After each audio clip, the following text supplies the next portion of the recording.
नमस्ते दोस्तों। मैं आज आपको एक बहुत दिलचस्प कहानी बताऊंगा। बहुत बार हमें सक्सेस मिलता है तब हम उसका क्रेडिट खुद को देते हैं कि ये मैंने ऐसे किया।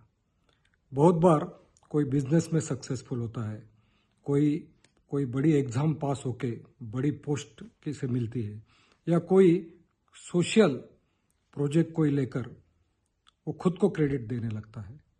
तब ये बात समझनी चाहिए कि इसमें उसका तो रोल होता ही है, लेकिन उसके साथ ऐसी बहुत शक्तियाँ होती है। जैसे सबसे पहले इसके पीछे भगवान होते हैं, क्योंकि भगवान ने ये सब सृष्टि बनाई है। हर एक बात में भगवान का रोल होता है।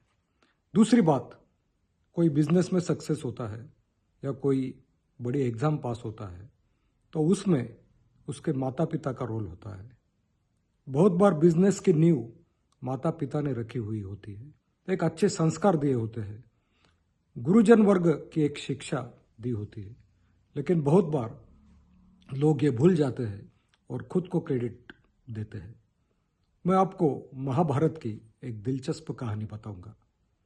आपको पता है कि महाभारत के युद्ध में अर्जुन के सारथी भगवान श्री कृष्ण थे और अर्जुन ने भीष्म को हराया, द्रोणाचार्य को हराया, कर्ण को हराया और आखिर में पांडव जीत गए और वो हस्तिनापुर लौट रहे थे। जब वो हस्तिनापुर पहुंचे तब भगवान श्री कृष्ण ने अर्जुन को कहा कि हे पार्थ, अब आप रथ से उतर जाओ। तब अर्जुन बहुत खुश था। उसको लग रहा था कि उसने बड़े बड़े लोगों को हराया और वो एकदम खुश था। ऐसे अभिमान से वो चल रहा था रथ पे।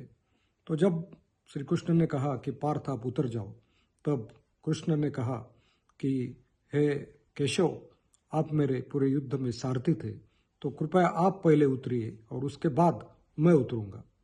तो कृष्ण ने मुस्कुरा के कहा कि हे पार्थ, मैं जो कह रहा हूँ तू सुन ले, तू पहले उतर जा, उसके बाद मैं उतरूंगा। उसके बाद भी अर्जुन नहीं बोलता है और कहता है कि केशव, आप मेरे बड़े भैया जैसे हो, कृपया आप उतरिए, उसके बाद मैं उतरता हूँ। कृष्ण कहता है कि तू मेरी बात मान ले, तू उतर जा। ये सब युधिष्ठिर सुनता है क्योंकि उसका रथ पीछे होता है।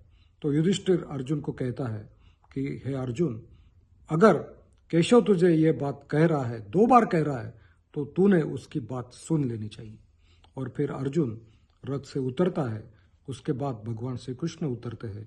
दोनों थोड़े आगे चलते हैं और उतने में वो रथ को आग लगती है और जल के उसके भस्म हो जाता है। तो अर्जुन को बहुत ताज्जुब होता है, आश्चर्य होता है और वो केशव को पूछता है कि अरे केशव, ये कैसे हुआ?